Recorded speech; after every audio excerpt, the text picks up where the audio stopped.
성도님들 인사드리겠습니다. 마라나타. 예. 시간이 정말 잘 가는 것 같습니다. 벌써 제가 이제 말씀 교제하는 시간이 왔는데요. 네, 오늘은 제 구원 간증과 함께 제가 이제 구원 참 받는 과정 중에서 있었던 고민들, 궁금증들, 또 참 깨달았던 부분들도 같이 우리 성도님들과 함께 이번 시간에 나누기를 원합니다. 예. 저도 사진을 준비했는데요. 이게 사진을 스캔하니까 이게 좀 깨지더라고요. 그래서 누굴까요? 저희 모임에 계시는 철웅 형제님. 네. 깨져서 저는 여기. 낯익은 얼굴들이 기스 형제님, 도용수 형제 이렇게 보이고, 제가 7살 때 이제 학교를 들어가는데요. 저희 어머니 손 잡고 다래자매와 함께 그 당시 예수병원 뒤에 있던 서전주 교회에 나가게 되었습니다. 보통 이제 고향 하면 떠오르는 이미지가 저는 서전주 교회가 떠올라요. 앞에 방죽이 있고 거기서 이제 여름이면 개구리도 잡고 그 옆에 쓰레기장에서 지렁이 잡아가지고 낚시하시는 분들한테 드리고 또 그 옆에 야산에 도토리랑 밤이 많이 났는데 그거 주우러 다니고 교회 형들하고 구슬치기하고 산에서 총싸움하고 그 기억이 제일 많이 나고요. 정말 재밌었고 포근한 기억이 많이 있습니다. 서전주 교회를 떠올리면 서전주 교회에서 다니면서 이제 저도 이제 형제님께서도 얘기를 하셨는데 그 지옥에 관한 영상을 보게 되었어요. 그때만 해도 뭐 넷플릭스도 없고 유튜브도 없고 비디오도 귀했던 시절이라서 그런 영상물 접하는 게 쉽지가 않았는데 너무 무서운 거예요. 영상이 그 헤롯 왕이 자신에게 영광을 돌리다가 나중에 벌레가 먹어서 죽게 되는 그 장면이 있는데 그 장면을 오마주라고 해야 되나요? 그 장면을 이렇게 그 지옥의 풍경에서 재현하고 있는 그 장면이 지금도 생각이 납니다. 그 어린 마음에 너무 충격이었고 또 우리 주일학교 교사 형제 자매님들이 이 지옥에 관해서 얼마나 끔찍한 곳인지를 잘 설명해 주셨기 때문에 어린 나이였지만 지옥엔 절대 가지 말아야겠다. 어떻게 하면 구원받을 수 있을까라는 생각을 했던 기억이 납니다. 감사하게도 저희 부모님께서 제가 어렸을 때부터 어린이 성경 캠프를 자주 보내주셨어요. 그래서 자주 갔는데요. 얼굴이 다 깨져가지고 문수 형제인 문수 형. 하준이랑 닮았나요? 옹골 송천의 디도 형제님. 저는 여기 있고. 기억이 안 납니다. 여기가 어디였는지 기억이 안 나는데 저는 이제 초등학교 5학년 때 제 기억에 4학년인지 5학년인지 좀 헷갈리는데 5학년 때 대전에서 있었던 성경 캠프를 갔는데요. 그때 이제 둘째 날 저녁에 강사 복음 강사 형제님께서 정말 너무나도 와닿게 마음에 와닿게 우리가 얼마나 죄인인지 특히 우리가 부모님 속을 얼마나 썩이고 있는지를 너무 잘 설명을 해주시면서 이런 정말 죄인인 우리를 위해서 우리 예수님께서 십자가에 달려서 돌아가셨고 우리 죄를 다 가져가셨다고 이 복음을 전해주시는데 그 제가 죄인이라는 사실이 깨달아지니까 막 저도 모르게 눈물이 막 나오더라고요. 그래서 끝나고 이제 마무리될 때쯤에 형제님께서 이제 구원에 혹시 구원 받았다고 생각하는 친구들이 있다면 조용히 손을 들고 표해달라고 했는데 표했던 기억이 납니다. 앞으로 나오라고 하셨는데 나오거나 남으라고 하셨는데 그거는 제가 용기가 없어가지고 못 남았던 기억이 나요.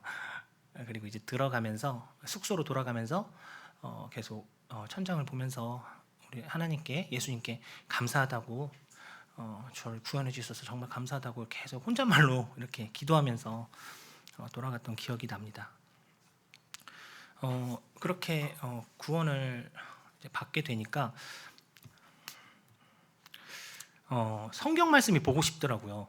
성경 말씀이 궁금해요. 그냥 보고 싶다기보다는 궁금해요. 어떤 내용인지 성경책이. 그런데 저희 때만 해도 이 성경이 세로 성경이 주로 많았어요. 여기가 빨간색 아시죠, 성도님들? 장절이 다 한문으로 돼 있어가지고 좀 헷갈려요. 그리고 세로로 읽기 여기서 좀 어렵더라고요. 그 어린 나이에 보기가. 그런데 저희 부모님께서 또 때마침 이 한 권당 이제 300페이지 정도 되는데 이 그림성서 책을 사주셨어요. 이거를 그냥 달달달 계속 봤던 기억이 납니다. 너무 재미있고 이 내용이 성경을 이 그림을 굉장히 묘사를 잘 해놓으셔서 굉장히 이 책을 많이 봤던 기억이 납니다. 특히 이 권은 특별히 제가 사사기, 역대기를 역대상하 이런 역사서를 좋아해서 100번 정도 본 것 같아요. 너무 재밌게.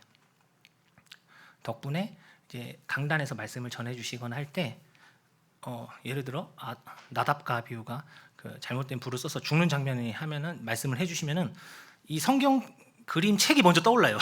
그 자세까지 이렇게 떠올라요. 그럴 정도 너무 많이 봐가지고 그 덕분에 근데 성경을 전체적으로 그냥 자세하진 않지만 포괄적으로 어떻게 흐름이 있다는 정도를 파악할 수 있는데 도움이 많이 되었던 것 같습니다. 그리고 또 하나는 복음을 전하고 싶더라고요. 이 성경책을 좀 알고 싶었고 또 복음을 전하고 싶은데 6학년 때 그 같은 반 여학생 두 친구가 무슨 복음 집회 같은 걸 했던 것 같아요. 와가지고 666 얘기를 하고 뭐 요한계시록 얘기를 하는 거예요. 그래서 이거 잘 됐다 해가지고 나도 그거 안다고 하면서 끼어들어가지고 그 두 친구한테 복음을 전하고 또 친한 잘 같이 지내는 친구들에게 자주 이렇게 예수님에 대해서 소개했던 기억이 납니다. 그렇게 이제 초등학교를 졸업하고 중학교에 들어가게 되었는데요. 중학교는 이제 해성중학교를 가게 되었습니다. 해성중학교에 이제 1학년, 2학년 같은 그 반을 다녔던 친구가 있어요. 저희 때만 해도 이제 기억 니은 순으로 번호가 정해졌기 때문에 제 앞번이었던 친구인데 이름이 저랑 비슷했거든요. 그런데 1학년, 2학년을 같이 다닌 거죠. 그래서 이 친구를 제가 좀 찍었어요. 복음을 전해서 구원받게 해야겠다 해가지고 구원받을 수 있도록 도와줘야겠다 해가지고 계속 복음을 전했는데 안 받아들이는 거예요. 그래서 2학년 때는 이제 해성중학교 체육관 뒤에 한적한 도로가 있거든요. 점심 먹고 나오라고 해가지고 싸워서 내가 이기면은 믿어라. 결투를 신청해가지고 제가 이제 태권도를 초등학교 5학년 때부터 했기 때문에 자신이 있었거든요. 싸웠는데 두들겨 맞았어요. 친구가 그 서너 살 위 형이 있는데 그렇게 많이 맞았다고 하더라고요. 그래서 맞는 걸 무서워하지 않는 친구였어요. 그래가지고 제가 엄청 맞았던 기억이. 그 정도로 약간 교만했죠. 굉장히 교만했던 모습인데 어떤 열정도 있었던 것 같습니다. 이건 이제 학생부 사진인데요. 근데 이제 제가 이제 사춘기를 겪으면서 좀 극적인 이런 영적인 변화가 나오는데 여기 이제 장로님이 두 분이나 계신데 현수 형제님, 화령 형제님, 고승주 형제님, 추나자매님 죄송합니다.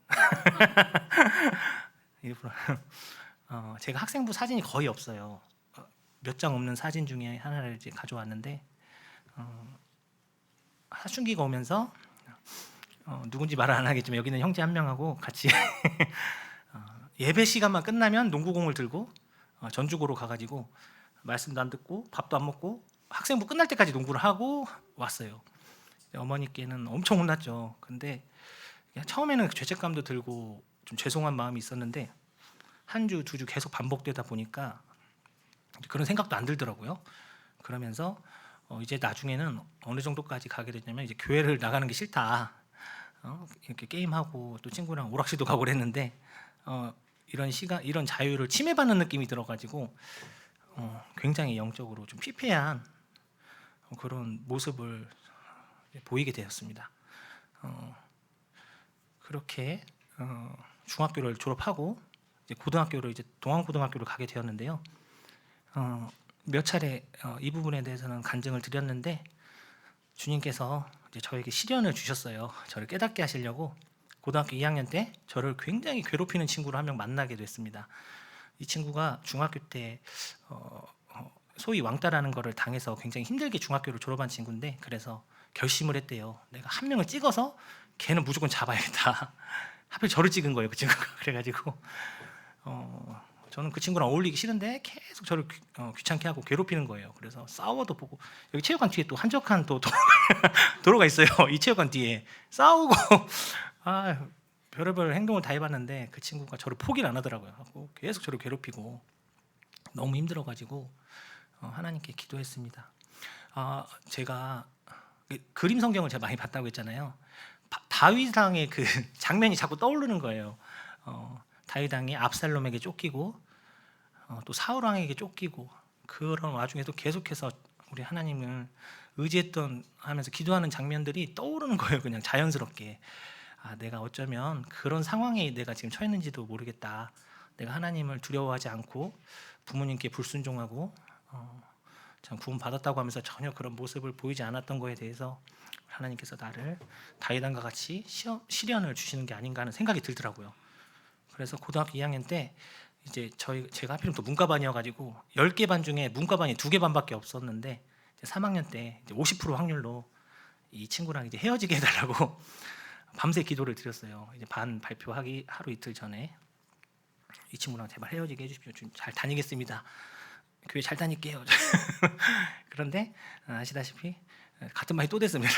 그래서 한 1.5배 더 괴롭힘을 당했는데 이제 다행히 이제 대학교는 서로 떨어지게 됐죠. 근데 어쨌든 그런 과정을 통해서 하나님께서 내가 돌이키기를 원하시는구나라는 것을 절절하게 깨닫고 제가 그때만 해도 침례를 안 받았어요. 제 친구들이, 여기가 제 동기들인데 다 저보다 먼저 침례를 받았는데, 저는 침례를 받기 싫었던 이유가, 우선 첫 번째는 이제 부모님이 넌 구원받았는데 왜 행동이 그 모양이냐, 왜 변화된 모습이 하나도 없냐 라고 했을 때 진짜 하나도 드릴 말씀이 없는 거예요. 제가 봐도 저는 엉터리고, 두 번째는 변화됐다는 모습이 정확히 어떤 건지를 잘 모르겠더라고요. 예배 참석하고 말씀 잘 듣고 떡잔 떼고 이게 변화된 모습인가?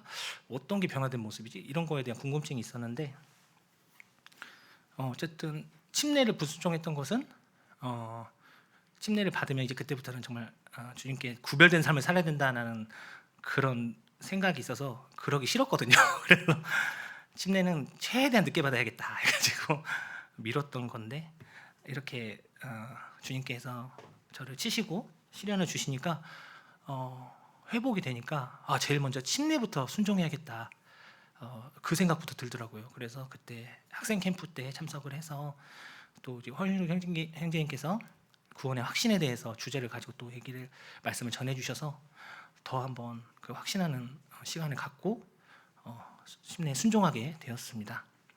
또 믿음이 회복되니까 먼저 나온 게 순종해야겠다는 생각이 들었고, 부모님께서 주일학교를 해보면 어떻겠냐, 거기서 봉사하고 주님을 섬기고 배워가면 어떻겠냐 했을 때 또 거기에 순종해야겠다는 생각이 들어서 99년도부터 이제 주일학교를 들어가게 되었습니다. 교사로 섬기게 되었습니다. 감사한 것은 지금까지 한 해도 안 쉬고 주님께서 저를 써주셔서 많이 배우면서 참 있습니다. 간증은 간단하게 여기까지고요. 제가 이제 중점적으로 드리고 싶었던 것은 그 과정 중에서, 구원받는 과정 중에서 궁금했던 것들이 있었는데, 그 부분에 대해서 이제 항상 묵상하고 단에서 형제님들께서 말씀 전해주실 때 세게 듣고 또 책도 찾아보고 하면서 이제 그런 것들을 많이 깨닫게 되었는데요. 이제 아까 말씀드렸던 것처럼 부모님이 구원받았다는데 왜 변화가 없냐고 해서 어떤 게 변화된 모습일까라고 이렇게 그런 것을 항상 궁금증이 있었는데, 정리를 한번 10가지로 해보게 되었습니다. 구원받은 사람의 공통적인 특징. 혹시 학생들 중에 내가 정말 구원받았는지 헷갈리신 분들은 한번 봐보세요. 첫 번째, 하나님의 말씀이 이해되고 사모함으로 읽게 된다. 이것은 교파를 초월해서 모든 교단에서 다 똑같이 얘기를 하더라고요. 구원받으면은 우선은 하나님 이 성경 말씀이 이해가 되고 받아들여진대요. 구원받기 전에는 그렇게 이해가 안 되고 도대체 무슨 소린가 했던 부분이 깨달아진다는 거예요. 성령님께서 내 안에 들어오셔서 말씀을 조명해 주시기 때문에 그것이 이해가 되고, 그러다 보니까 더 성경이 재밌고, 그렇게 해서 성경을 읽게 된다고 합니다. 또 거듭난다는 것, 구원받는다는 것은 다시 태어나는 거잖아요. 나이가 80이든 70이든 다시 영적으로는 아기로 태어나는 것이기 때문에 당연히 그 젖을 사모하게 되는데, 이 하나님의 말씀을 아기니까 당연히 사모하게 된다. 그래서 이런 특징을 보인다고 합니다.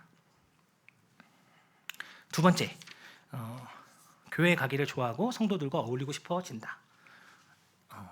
당연하죠. 이제 또래 친구가 제일 좋잖아요. 같은 또래의 형제들, 자매님들과 함께 어울리고 싶고 간증 나누고 싶고, 저도 이렇게 믿음이 회복되니까, 확신하고 침례를 순종하게 되니까 저는 이게 형님들하고 어울리고 싶더라고요. 그래서 그때 주바라기 모임에도 대학생 때 참석하게 되었고, 그때 형제님들께서 밥을 정말 많이 사주셔가지고 지금도 감사한 마음이 있습니다. 그러면서 형님들의 그런 모습을 보고 배우게 되더라고요. 참 감사를 드립니다. 저희 열애랑 로이도 이번에 유치원 한 학년씩 올라가고, 로이도 어린이집 떠나서 유치원으로 가게 되었는데 가고 싶다고 막 친구들 보러 가고 싶다고 그렇게 좋아합니다. 이렇게 구원받은 성도라면 이런 모습들이 당연히 나오는 거겠죠. 같은 주님 안에 형제 자매이기 때문에 이런 모습이 나옵니다. 세 번째 특징, 입맛이 달라지게 된다. 욕구가 달라지게 됩니다. 입맛은 이제 욕구라고 볼 수가 있는데요. 예수님이 주시는 영향력이 더 끌리고 반응하게 됩니다. 세상 사람들이 좋아하는 게 아닌 정말 우리 하나님께서, 우리 예수님께서 무엇을 좋아하시고 무엇을 싫어하시나, 그렇게 주님의 관점으로 주님의 일에 관심을 갖게 되는 거죠. 세 번째 특징입니다. 네 번째는 영적인 눈이 달라지게 된다. 눈이 달라지게 됩니다. 세상을 보는 이제 세계관이라고 하잖아요. 가치관, 세계관이 이제 성경을 배우고 읽고 알면 알수록 세상의 관점이 아닌 정말 성경적인 관점으로 보게 되는, 눈이 달라지게 되는 특징이 있습니다. 진화론이나 공산주의나 이런 것들이 성경에 비춰봐서 잘못되었다면 과감히 그런 것들을 아니라고 하는 거죠. 다섯 번째는 생각이 달라지게 됩니다. 생각을 다른 말로는 이제 의지적인 것이라고도 표현하시더라고요. 전에도 잠깐 언급했었는데, 오늘날 세계가 포스트 모더니즘 사회잖아요. 내 자신의 자아를 최고의 자리에 올려놓고 내가 하고 싶은 대로, 내가 계획한 대로, 내가 원하는 대로 하라는 것이 참 이런 세계관인데, 이런 생각들이 달라지게 된다는 것이죠. 예, 그 내 자신의 자아가 있던 자리를 내려놓고 주님을 올려놓고, 그리고 내 일, 내 방식대로가 아니고 주님의 방식대로 하고 싶어하는 생각으로 바뀌게 됩니다. 여섯 번째는 마음이 바뀌게 된다. 마음은 아까 생각이 의지였다면 마음은 이제 감정으로 보시더라고요. 하나님을 사랑하고 형제 자매님들을 사랑하게 되는 거죠. 또 내 이웃들에게도 관심을 갖게 되고, 참 성령님이 인도하심과 비추심 가운데 이렇게 변화가, 말씀을 읽으면서 변화가 되게 됩니다. 마음이. 일곱 번째는 말이 바뀌게 된다. 야한 말하고 또 실없는 농담하고 또 사람들 비방하는 말이 바뀌게 되는 거죠. 축복하는 말, 기도하는 마음, 말, 이런 말로 바뀌게 됩니다. 귀가 바뀌게 됩니다. 들을 귀 있는 자는 들으라고 하신 말씀처럼, 참 예수님을 믿게 되면 귀가 바뀌어서 꼭 들어야 하는 말씀들을 듣고자 하는 이런 귀를 갖게 됩니다. 또 손과 발이 바뀌게 된다. 나가서 행동하고 일하는 것이 이제 손과 발이 하는 일인데, 가야 할 곳, 가지 말아야 할 곳, 또 해야 할 일, 하지 말아야 할 일을 이제 바꾸게 된다는 것이죠. 열 번째, 가족과 친구가 바뀌게 된다. 특히 부부 사이, 또 우리 친구, 또 형제 자매님들과 사이가 바뀌게 됩니다. 천국에서 영원히 볼 사이잖아요. 물론 이제 주님 안에서 한 가족이기 때문에 잠깐 뭐 마음 상할 일도 있지만 바로 또 풀리게 되죠. 가족이기 때문에. 이렇게 구원받은 사람들의 공통적인 특징이 많이 있겠지만 공통적으로 한 10개 정도 이렇게 한번 말씀드려 보았는데요. 혹시 나는 9개에서 10개가 다 해당된다라고 하신 분 계신가요? 네, 겸손하셔서. 이게 중요한 것은 내가 판단했을 때 10개는 안 되고요. 자매님이 형제님이 판단했을 때 8개 이상이다 하면은 상위권. 네, 이렇게 얘기하시더라고요. 구원받게 되면 정말 성령님께서 내 안에 들어오시고 내 생각과 내 마음과 내 의지가 바뀌게 되면서 말씀한 곳 제가 한번 읽겠습니다. 제가 제가는 못했는데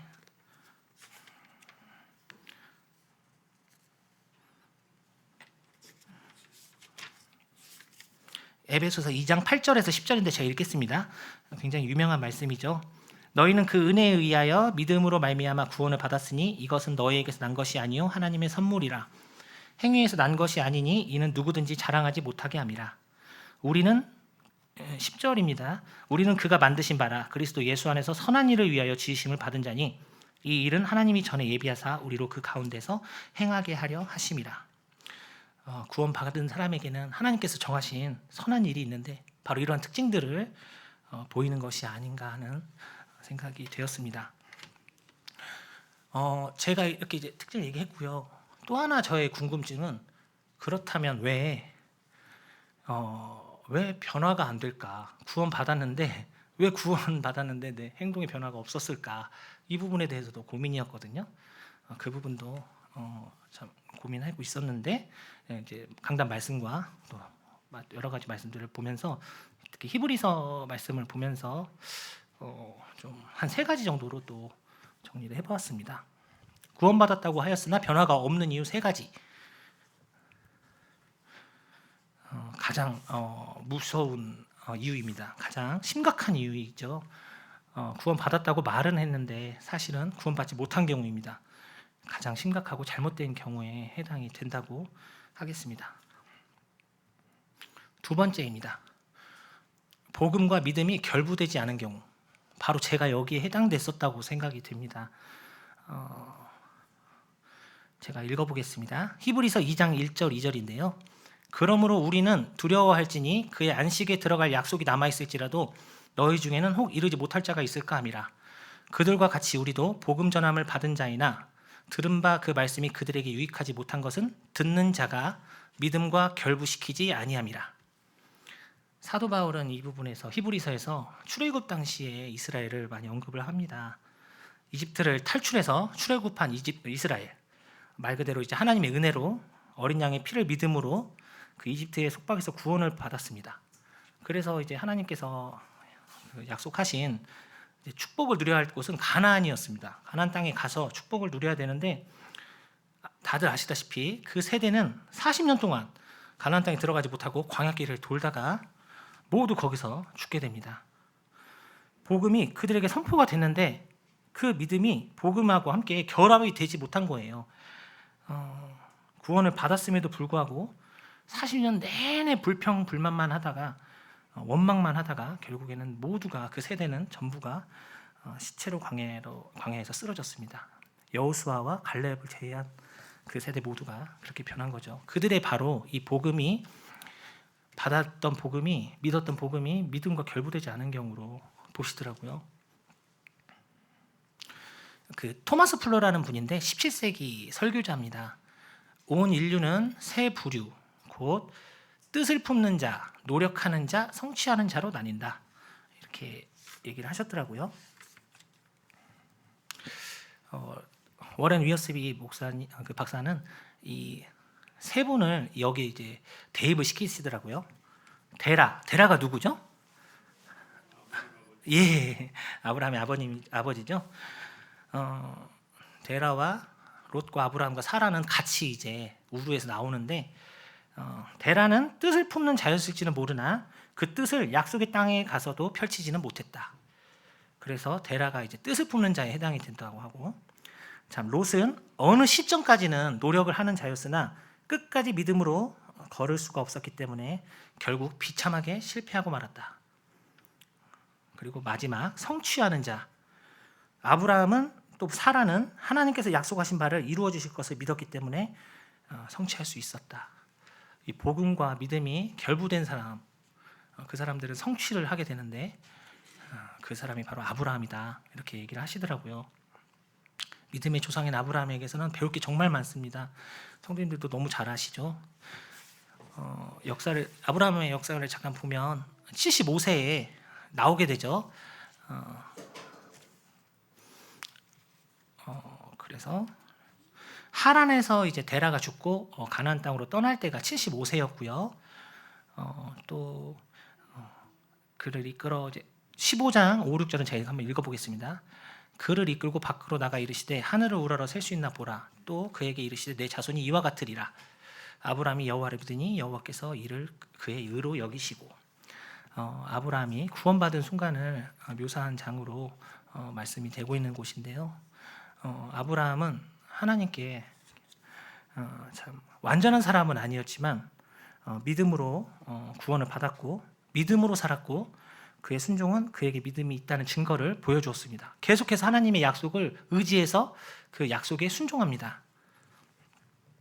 17장 5, 6절입니다.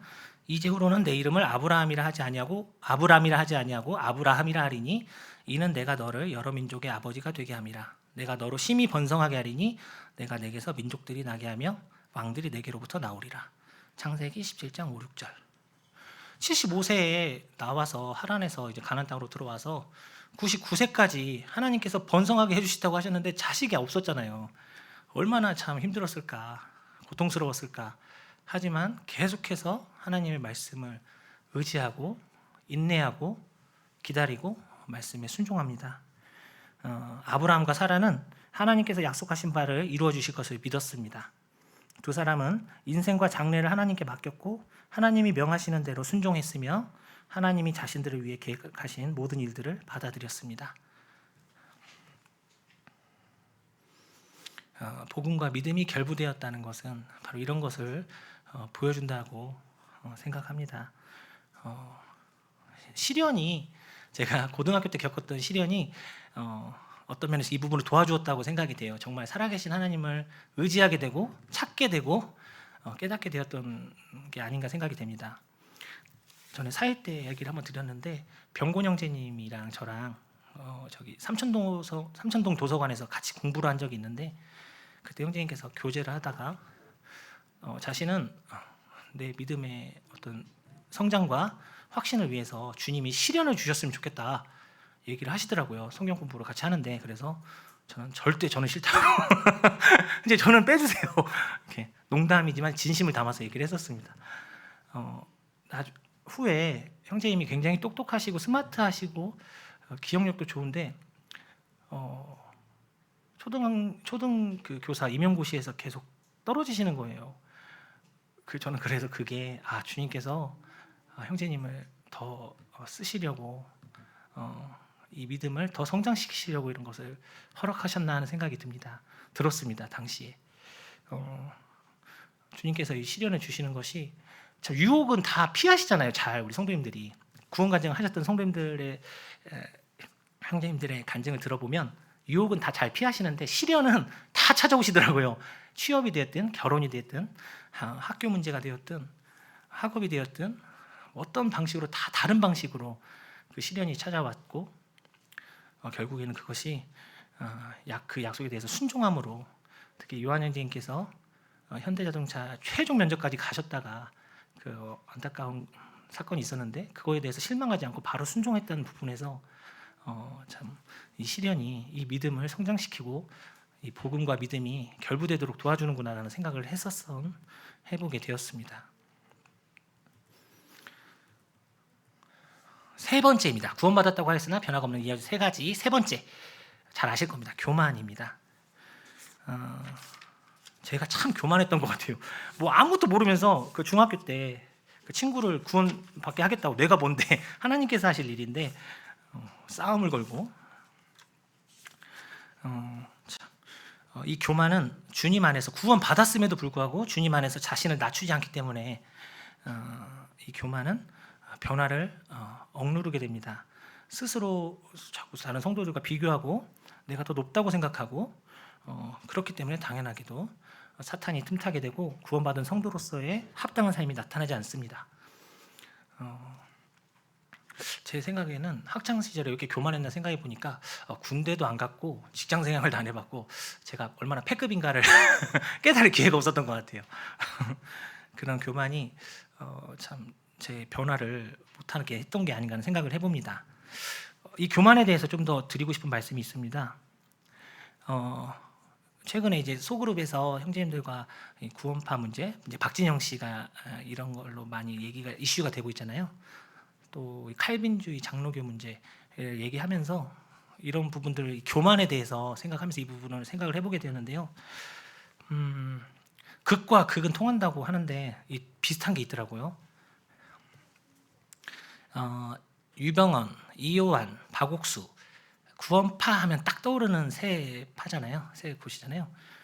이 사람이 이제 정동섭이라는 교수인데 유병헌의 최측근이었습니다.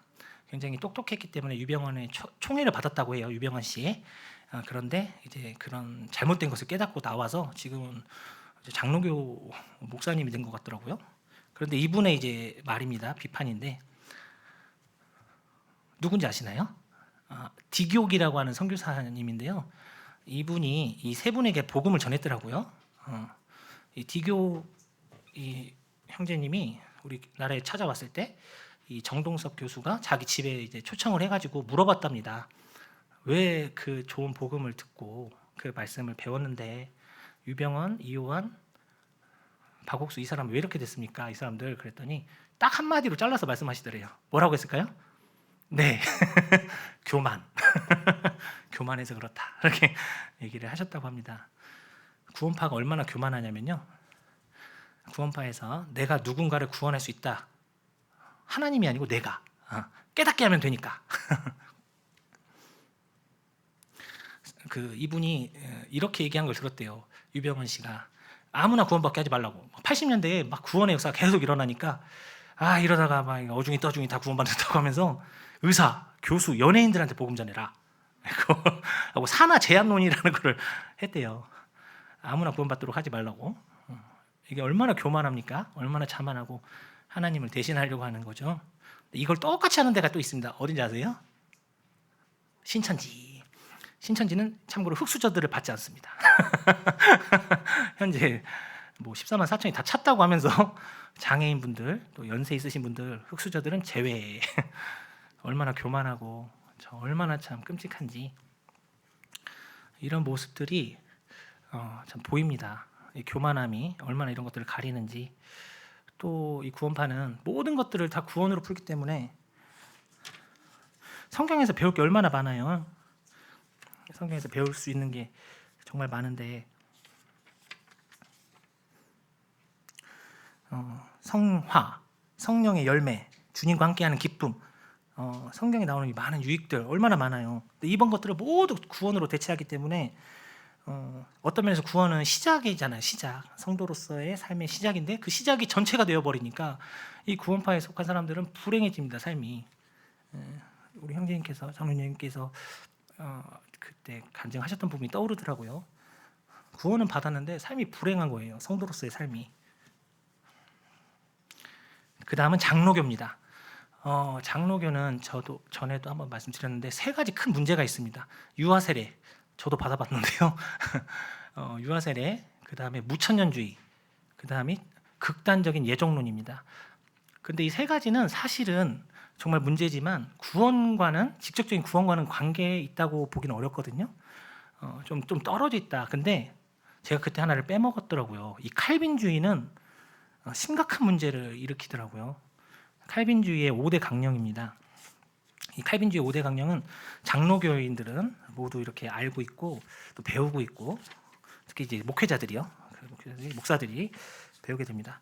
한마디로 칼빈주의는 사람들이 만들어 놓은 신학 체제입니다. 신학 체제. 그리고 철학 체제입니다. 성경에서 나온 게 아니고 사람들이 만들어 놓은 거고요. 튤립이라고 합니다. 저는 몰랐는데 이게 네덜란드에서 만들어졌대요. 칼빈주의가. 거기서 완성이 되었다고 해요. 전 제네바에서 했을 줄 알았는데 아니더라고요. T는 영어는 넘어가겠습니다. 전적인 타락, 무조건적인 선택, 제한 속죄, 저항할 수 없는 은혜, 성도의 견인. 이 5가지 중에 하나라도 따르게 되면은 나머지 4개가 줄줄이 따라가게 된다고 합니다. 하나만 깨져도 나머지가 다 깨지는 구조로 되어 있기 때문에 결국에는 이 5개를 다 믿게 된다고 하더라고요. 따르게 된다고요. 이것은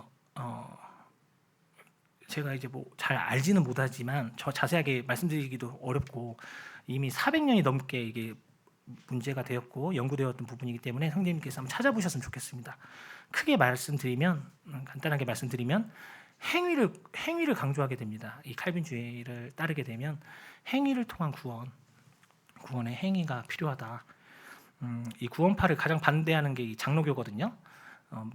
무슨 이론적으로 뭐 사형리니 무슨 그런 것들을 가르쳐 가지고 이론적으로 해서 뭐 변화가 전혀 없는데 구원받았다고 한다. 행위의 변화가 있어야지 그게 구원이다. 구원의 증거다라고 이렇게 얘기를 하는 게 칼빈주의입니다. 근데 그게 뭐가 문제가 될까요? What is Lordship Salvation? 혹시 Lordship Salvation 들어보셨나요? 이게 1980년대 말부터 등장한 개념인데 이미 그 전에도 있었지만 이슈화 된 게 그때부터인데 이 개념이 칼빈주의에서 파생된 개념인데요. 이게 우리 구원받은 성도들, 우리 세대주의 또 근본주의 진영에 들어와 가지고 굉장한 문제와 분열과 어려움을 가져왔던 개념입니다. 개혁주의라고도 불리고요. 이걸 이제 선호하는 분들을 그 중심 인물이 참 놀랍더라고요. 저는 몰랐는데 존 메가더 목사가 이 부분에서 가장 선두에 서 있습니다. 그분이 1988년에 지은 책입니다. Gospel According Jesus. 이 책에서부터 그 문제를 계속 만들어냈더라고요. 존 메가더 목사님은 좀 의외였던 게 장로교 분들은 환란, 뭐 대환란, 7년 대환란 이런 거 막 경기 일으키는 분도 있고 그런 무천년주의이기 때문에 그런 거 믿지도 않고 들으려고도 안 하는데 많은 분들이. 근데 이 존 메가더 목사님 안 그러거든요. 세대주의를 많이 받아들였잖아요. 또 휴거도 여러 차례 얘기하시고 믿고 있고. 그런데 참 놀랍게도 이런 칼빈주의적인 걸 받아들여서 이 로드십 구원, 주재권 구원이라고 우리나라에서는 불리는데 이것을 전 미국에 이제 소개하는 바람에 많은 문제가 일으켰다고 합니다. 도대체 뭐길래 로드십 구원이 뭔지 한번 잠깐 말씀드리겠습니다. 원조는 칼빈주의에서 나온 겁니다. 12가지를 이 책 3권을 통해서 12가지를 주장을 하시더라고요. 예수 그리스도를 따라야 한다. 첫 번째, 예수 그리스도를 따라야 한다. 두 번째, 예수 그리스도에게 굴복해야 한다. 세 번째, 예수 그리스도에게 복종할 자세가 되어 있어야 한다. 네 번째, 스스로 예수님을 따르겠다고 약속을 해야 한다. 다섯 번째, 모든 죄에서 돌아서야 한다. 여섯 번째, 내가 가진 모든 것을 희생할 각오가 되어 있어야 한다. 일곱 번째, 하나님의 왕국을 위해 모든 것을 드릴 각오가 되어 있어야 한다. 8번, 자기 자신을 부인해야 한다. 9번, 이 세상에서 최선을 다해서 예수님만을 사랑해야 한다. 10번, 예수님이 원하시면 우리의 모든 재산을 드려야 한다. 11번, 내 자신을 100% 주님께 드려야 한다. 12번, 예수님께서 제자들에게 요구하시는 조건을 모두 성취해야 한다. 틀린 말 아니잖아요. 좋은 말이잖아요. 그런데 이와 같은 조건을 모두 갖추어야 성경적으로 구원받은 성도라고 할 수 있다. 라고 이렇게 이 책 3권에 명시를 해놨더라고요. 언급하셨더라고요. 그래서 이게 굉장히 저는 몰랐는데 그때부터 문제를 많이 일으켰고 그래서 이거에 대해서 많은 우리 세대주의자들 근본주의 진영에서는 대다수죠. 이 부분에 대해서 대다수가 비판하고 계시더라고요. 로드십 구원의 조건은 젤러라고 하는 분입니다. 로드십 구원의 조건은 죄인인 우리 사람이 무엇을 해야 하는가에 있다. 한마디로 행위를 포함한 이들은 행위 구원이 아니라고 그렇게 주장하지만 결국에는 행위를 포함하고 있다는 것이죠. 구원의 조건에. 성경은 우리가 만드는 희생이 아니라 예수 그리스도께서 십자가에서 완전히 이뤄놓으신 단번 속죄의 희생이 우리를 구원하는 거라고 말씀하고 있다고 분명히 말씀하고 있는데 아까 예배소서에서 읽었던 것처럼 하나님의 선물이라고 하시는데 이렇게 얘기를 하는 거예요. 이런 것을 지켜야 된다. 예수님을 종으로 모시고 나는 종이 되어서 그 주인의 명령을 100% 순종하고 지키는 자세가 있어야 구원이다. 이게 그래서 로드십, 셀베이션이라고 이름이 붙여졌고 이것에 못지않은 켈빈주의입니다. 이것이 퍼지면서 워낙 이분이 영향력이 많기 때문에 놀랍게도 존 파이퍼, 폴 오셔, 그 위에 있었던 마틴 로이드 존스, 아더 핑크 이런 분들도 어떤 면에서 이 로드십 셀베이션을 공유하는 분들이라고 하더라고요. 그런 분들을 워낙 유명한 분들이잖아요. 좋은 책도 많이 쓰고 우리 청년들도 많이 그 영상을 보는 걸로 알고 있는데 근데 이런 분들에게서 파송된 목사들이 교회를 가잖아요. 구원받은 우리 성경을 성경대로 믿는 교회에 가면 어떤 문제가 일어나냐면 성도들이 내가 이제야 구원받았다. 진짜 구원받았다. 이제 전에 받았던 침례는 잘못된 거다. 구원은 잘못된 거다 하면서 다시 구원받았다고 하는 그런 일들이 일어나고 또 몇 년 있다가 아니다. 이제 진짜 구원받았다. 이런 일들이 어떤 이런 로드십 셀베이션을 배운 목회자들이 간 교회마다 일어나고 그 교회는 반드시 심각한 분열 문제가 일어나가지고 교회들에게 굉장히 어려움을 끼쳤다고 합니다.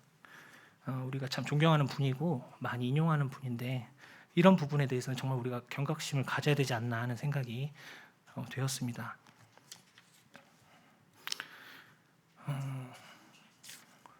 네, 시간이 얼마 남지 않았는데요. 그렇게 세 가지 정말 구원받지 않았었던 경우 가장 심각한 문제죠.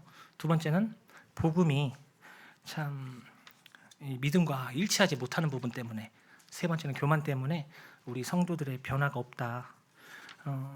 이런 부분이 있었습니다.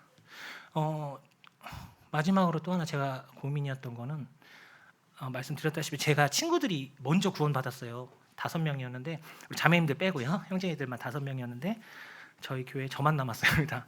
4명이 교회를 그만두었고 지금 다 세상으로 갔는데 왜 구원받은 사람이 세상으로 이렇게 가나 그런 궁금증이 있었어요.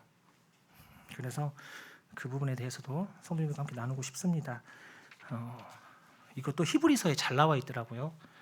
성도들이 흔들려서 떨어져 나가는 과정이 세 가지 정도로 세 부분으로 먼저는 첫 번째는 말씀에서 미끄러져서 떠나기 시작합니다. 같이 읽어볼까요? 히브리서 2장 1절입니다. 시작. 그러므로 우리는 들은 것에 더욱 유념함으로 우리가 흘러 떠내려가지 않도록 함이 마땅하니라. 제가 그 친구와 함께 교회에서 예배만 참석하고 농구를 하러 갔던 것이 시작이었던 것 같아요. 지금 아무리 생각해봐도 그때부터 제가 영적으로 침체가 됐던 것이 생각이 나는데, 첫 번째는 말씀에서 미끄러져서 떠나기 시작하게 됐을 때 이런 과정이 시작이 된다고 합니다. 두 번째는 떠내려간 다음에는 말씀을 의심하기 시작합니다. 말씀을 보지 않고 또 말씀에서 멀어지면은 당연히 이 부분이 드러나게 되는 거죠. 같이 읽어보겠습니다. 시작. 그러므로 성령이 이르신 바와 같이 오늘 너희가 그의 음성을 듣거든 광야에서 시험하던 날에 거영하던 것 같이 너희 마음을 완고하게 하지 말라. 아까 말씀드렸던 출애굽했던 이스라엘이 바로 여기에 해당이 됩니다. 그 놀라운 하나님의 능력을 보고 나서도 의심하는 거죠. 왜 물이 없냐? 왜 고기를 안 주냐? 그들의 마음이 완고했고 그들이 말씀을 멀리했기 때문에 모세도 아론도 모두 거절했던 거죠. 자, 말씀 의심했던 거, 이게 두 번째 과정이고요. 마지막으로는 그래서 말씀에 둔하여져서 결국은 게으른 자가 되게 됩니다. 유명한 말씀이죠. 같이 읽어보겠습니다. 시작. 히브리서 때가 오래되었으므로 너희가 마땅히 선생이 되었을 터인데 너희가 다시 하나님의 말씀의 초보에 대하여 누구에게서 가르침을 받아야 할 처지이니 단단한 음식은 못 먹고 젖이나 먹어야 할 자가 되었도다. 참 만나를 이제 벗어나서 가나안 땅에 들어가서 이제 곡식을 일구고 이제 먹어야 되는데 또 주님께 드려야 되는데 여전히 만나를 의지하는 그 이스라엘 백성처럼 결국에는 게을러지고 둔하여지고 정체되어 버리는 것이죠. 믿음은 순종하는 것이고 믿음은 전진하는 거라고 하시는데 멈춰버리는 것이 되겠습니다. 성경에 약하게 되고 성경 말씀을 무시하고 게으르게 되면은 이렇게 된다고 히브리서 말씀은 말씀하고 있습니다. 이런 사람들에 대해서 예수님께서 마가복음 12장에서 예수께서 이르시되 너희가 성경도 하나님의 능력도 알지 못함으로 오해함이 아니냐, 이렇게 책망하시는 모습을 보게 됩니다.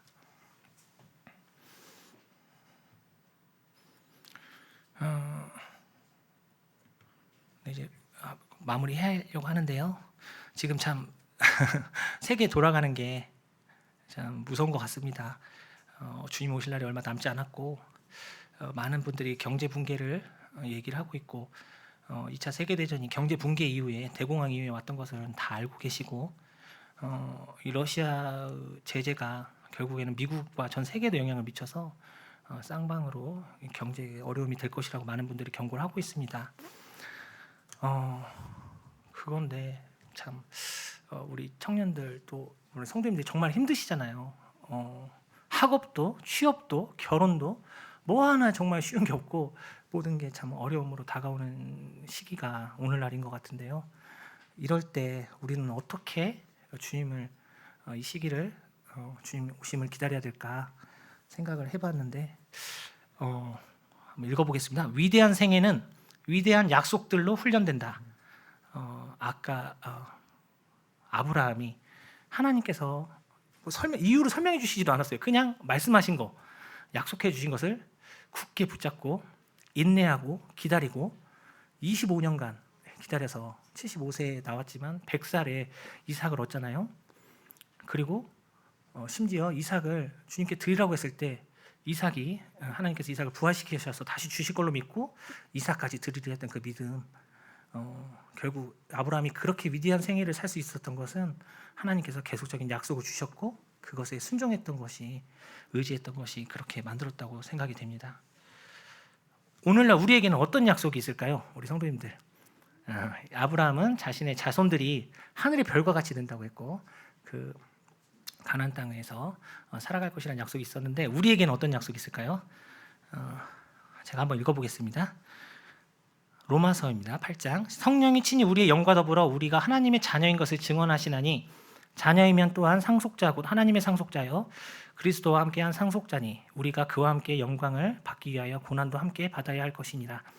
생각하건대 현재의 고난은 장차 우리에게 나타날 영광과 비교할 수 없도다. 상속자라는 말이 3번이나 나오더라고요. 구원받은 우리 그리스도인들의 증거, 특징, 약속, 하나님의 상속자라는 거. 우리가 정말 지금 이 시기가 너무나 어렵고 힘들더라도 저 하늘에 나를 위한 한 자리가 마련되어 있다는 것이, 그 약속이 우리 성도님들께 위로가 되었으면 좋겠습니다. 같이 이 마지막 시기를 그 약속을 붙들고 함께 나아갔으면 하는 마음이 있어서 교제해 보았습니다. 마지막으로 그럼 같이 읽고 오늘 말씀 줄이겠습니다. 다 같이 읽겠습니다. 시작. 자녀이면 또한 상속자 곧 하나님의 상속자여 그리스도와 함께한 상속자니 우리가 그와 함께 영광을 받기 위하여 고난도 함께 받아야 할 것이니라. 네, 감사합니다.